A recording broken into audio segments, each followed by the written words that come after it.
Señor te bendiga y te guarde. Hermanos, buenos días, paz y bien. Hoy es sábado de la 7ª semana de Pascua. Escuchemos el Evangelio. En el nombre del Padre, del Hijo y del Espíritu Santo. Amén. Del Evangelio según San Juan, capítulo 21, versículo del 20 al 25.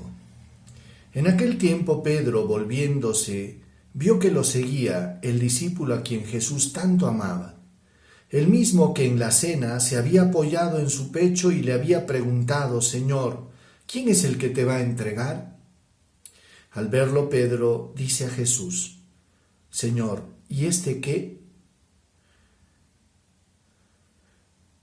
Jesús le contesta: si quiero que se quede hasta que yo venga, ¿a ti qué? Tú sígueme.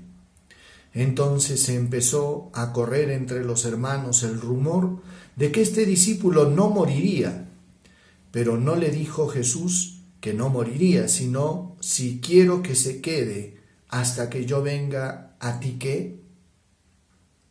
Este es el discípulo que da testimonio de todo esto, y lo ha escrito, y nosotros sabemos que su testimonio es verdadero.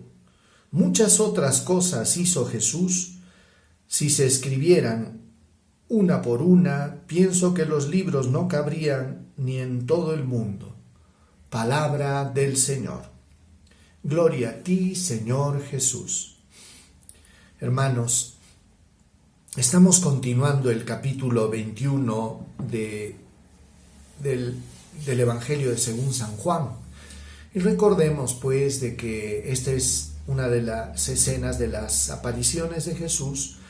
Se aparece en la orilla del lago, después conversa con Pedro, hace todo este proceso de devolverle la confianza de sanación y después se da todo este discurso. Pedro, seguramente sintiéndose ya más seguro, más reconciliado con el Maestro, es en ese momento que hace una pregunta: Maestro, ¿y qué va a ser de este? Señalando a quién, al discípulo Juan, el discípulo que tanto amaba a Jesús. Y la respuesta de Jesús fue desconcertante, porque le dice a Pedro: si yo quiero que se quede hasta mi segunda venida, ¿a ti qué? Una respuesta un poquito fuerte. Tú sígueme, le dice Jesús. A veces, hermanos, nosotros encontramos o nos inventamos pretextos para postergar tantas cosas, nuestro seguimiento, y a veces hay gente que se inventa 1000 excusas para no seguir a Jesús, que los curas son así, que las monjas son así, que en la iglesia todos son hipócritas, y se inventan 1000 excusas. Aquí Simón Pedro estaba preocupado o preguntando qué iba a hacer de este discípulo. Jesús se iba y era el menor de toda la comunidad. Yo no sé qué quiso preguntar Pedro, pero Jesús rápidamente alinea a Pedro, enfoca a Pedro en lo que él tenía que hacer y que no tenía que estar preocupándose de otras cosas. Le dice: y si yo quiero que se quede hasta mi segunda venida, ¿a ti qué?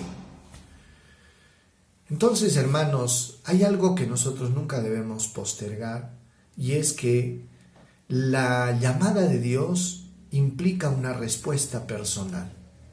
A veces nosotros queremos hacer responsables a los otros de nuestro sí. Y es que yo no voy a la iglesia porque por esto, por el otro, es que a mí me miraron feo, etc. Nadie puede ser responsable del sí que te toca a ti, porque el llamado de Dios es un llamado también personal. Es un llamado personal, y el Señor te dice a ti: sígueme.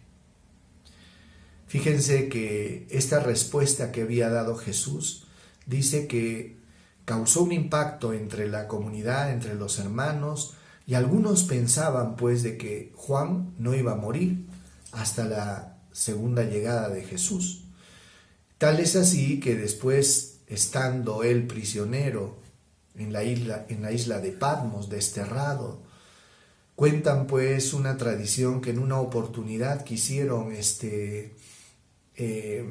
asesinar a Juan y lo metieron en una olla de aceite hirviendo. Lo sorprendente de todo es que no se hizo nada. Salió con su piel, dice, como si fuera la de un niño, y no se quemó. Y mucho más reforzó pues esta idea de que él no iba a morir. Entonces, hermanos, el Evangelio mismo lo explica y dice que no dijo no vas a morir, sino si yo quiero que él se quede hasta que yo venga, ¿a ti qué? Entonces, hermanos, yo los invito pues a que demos una respuesta a la llamada de Dios, a que no nos quedemos atrapados en pretextos baratos y en excusas que a veces nos inventamos. Hoy el Señor te dice, sígueme. ¿Qué cosa vas a responder? ¿Qué quieres responder? Eso depende ya de ti, porque tú serás el único responsable de tu decisión, los demás no. Y por más de que busques culpables, y aunque los encontraras, ¿sabes qué? Hay alguien, nadie puede condicionar tu decisión, porque tu decisión es solamente tuya. Y eso es algo muy sagrado, que Dios lo respeta. Por eso la pregunta es, tú sígueme. ¿Deseas seguir a Jesús o quieres quedarte atrapado en mil excusas? Oremos, hermanos. Señor, gracias por tu palabra y gracias porque con esta palabra nos ayudas a centrarnos en ti, a no estar mirando, Señor, a los demás, a buscarnos excusas o pretextos, sino por el contrario, Señor, a preocuparnos por darte un sí generoso, un sí responsable y un sí consecuente. Señor, ayúdanos con tu gracia, ayúdanos a creer en tu palabra y sobre todo a creer que todas estas palabras se han escrito para que tengamos vida eterna. Gracias, Señor. El Señor esté con ustedes y con tu espíritu. Dios Todopoderoso, derrame su bendición sobre ustedes, los llene de su gracia, paz, protección, bendición, bendiga a sus familias, les dé salud, trabajo y los acompañe con su gracia. En el nombre del Padre, del Hijo y del Espíritu Santo. Amén. Hermanos, hoy en la noche vamos a tener la vigilia de Pentecostés. Si se unen después de la misa de 7 en el Facebook de la parroquia, viviremos un momento de oración muy bonito invocando la presencia del Espíritu Santo. Dios los bendiga, paz y bien, y nos vemos el día de mañana.